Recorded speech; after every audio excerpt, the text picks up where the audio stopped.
Hello les amis, j'espère que vous allez bien. Bienvenue dans ce nouvel épisode de Pensée du jour sur le podcast de Solo à CEO dans lequel aujourd'hui on va parler de quand le mindset ne suffit plus. Ça c'est un sujet que j'avais envie d'aborder avec vous depuis plusieurs jours suite à des discussions avec mes clients. C'est souvent comme ça que j'ai les inspirations pour Pensée du jour. Et je pense qu'on va en parler, que ça va peut-être piquer certaines personnes qui travaillent dans le développement personnel, peut-être les coach mindset et des choses comme ça. Mais je pense que c'est important qu'on en parle parce que chacun a sa spécialité, chacun a son métier et surtout chaque entrepreneur a des besoins différents à différents stades. En fait, et je pense que c'est vraiment important qu'on en parle.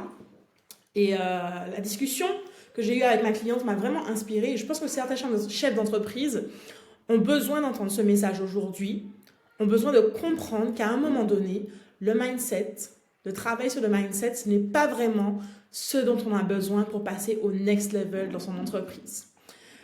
Je sais que ça va vexer, mais on va en discuter tranquillement comme on fait d'habitude, ok? Du coup, la raison pour laquelle je voulais qu'on parle de ça, c'est que j'ai une cliente à moi qui vient me voir et me dit « Oui, tu sais Flo, mon prochain investissement, j'aurais aimé que ce soit dans le programme de telle et telle personne. Voilà, ce programme-là, je veux vraiment investir dedans. » Et quand j'ai entendu ça, je me suis dit, tiens, je ne sais pas vraiment si c'est de ça que tu as besoin en vrai. Quand je connais ma cliente, je sais à quel stade elle en est aujourd'hui et quels sont les besoins de son entreprise. On travaille ensemble depuis plusieurs années, donc je la connais très très bien. Pour moi, ce n'est pas vraiment de ce programme-là qu'elle a besoin pour la suite.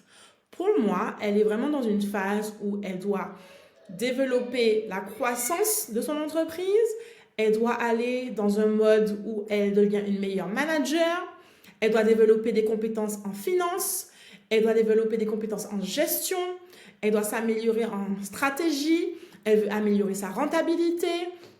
En fait, il y a tout son customer experience, son expérience client, il y a tous ces domaines-là qu'elle doit améliorer par rapport à son business qui est déjà très bien. C'est un business qui va dépasser les 100 000 euros cette année. Et donc, moi, ce que je me dis, c'est que c'est pas vraiment un programme avec un coach ou une coach mindset qu'il lui faut là. Ce qu'il lui faut, c'est de la formation ou des montées en compétences avec des gens qui sont vraiment sur des compétences de chef d'entreprise et non pas juste le mindset de chef d'entreprise. Je ne sais pas si vous avez déjà eu cette expression, ce ressenti-là dans vos parcours de chef d'entreprise, mais à un moment donné, genre, on a déjà fait le job en matière de développement personnel, on a déjà travaillé sur nos croyances limitantes, on a déjà développé des stratégies et des compétences pour pouvoir dépasser les blocages qui peuvent parvenir sur notre chemin. On a peut-être également développé l'écosystème, l'entourage qui nous permet d'avancer. Personnellement, de mon côté, c'est vraiment ça qui me permet d'aller plus loin et de dépasser les blocages de mindset rapidement. C'est grâce à mon entourage, aux chefs d'entreprise qui m'entourent, qui me permettent de switch ça vraiment rapidement en plus de ma force intérieure. Et donc, on a fait le job en fait en matière de développement personnel. Bien entendu, je vois déjà les coachs mindset venir me voir et me dire le chemin n'est jamais fini, on n'a jamais fini de faire un travail sur le développement personnel, etc. Et je suis 100% d'accord avec ça. Oui, on n'a jamais fini de faire du développement personnel. Ça, je suis d'accord avec ça. Et, pas mais, et, à un moment donné, c'est pas juste le mindset qui va te permettre de passer au next level. D'accord? Ton mindset, il peut être super bon, mais si tu n'as pas les compétences pour pouvoir gérer ta boîte, pour faire face à des difficultés financières, de gestion, d'organisation, de management, etc., tu peux être positif, tu peux être un guerrier, tu peux être aussi motivé que tu le veux. Si tu n'as pas les compétences, de skills pour résoudre ces problématiques-là, tu ne vas pas y arriver. Et donc, c'est pour ça que j'insiste vraiment sur le fait que oui, le mindset, c'est bien, mais ça ne suffit pas. À un moment donné, il faut pouvoir se former. Il faut pouvoir poser des questions à des experts. Il faut pouvoir s'entourer de personnes qui ne vont pas juste dire oui, tu peux y arriver, sans vouloir dénigrer le travail du coach mindset, mais vraiment des personnes qui vont te dire voilà comment y arriver, voilà comment faire, voilà la stratégie, voilà le comment. Ok? Au début de notre chemin d'entrepreneur, souvent le mindset, c'est ce qui va nous permettre de dépasser les craintes et de se ressaisir même quand on a peur, etc., etc. Et c'est important et c'est une compétence qu'on développe au fur et à mesure. Ceci dit, ça ne suffit pas en fait. C'est vraiment le message que je veux passer aujourd'hui.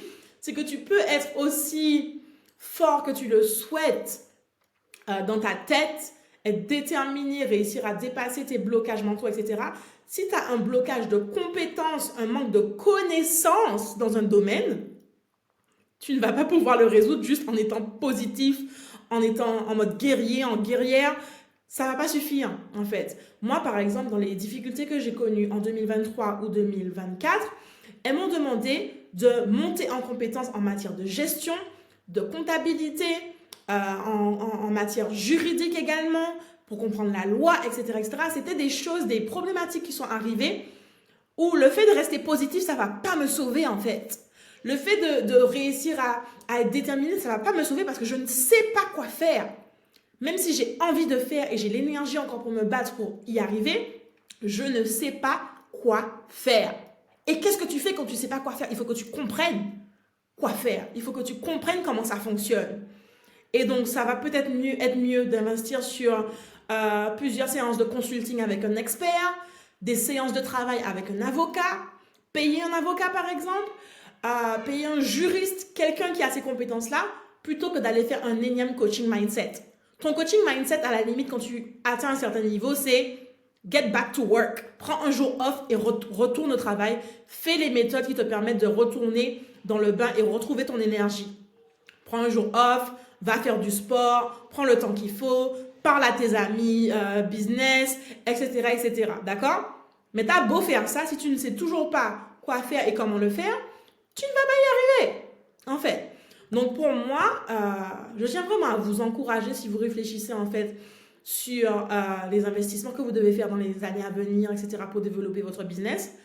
À un moment, selon moi, il faut arrêter de juste regarder des choses en matière de motivation, de développement personnel. En tout cas, pas que ça. Et il faut aussi, surtout, nourrir son cerveau en matière de compétences entrepreneuriales, compétences pour les chefs d'entreprise.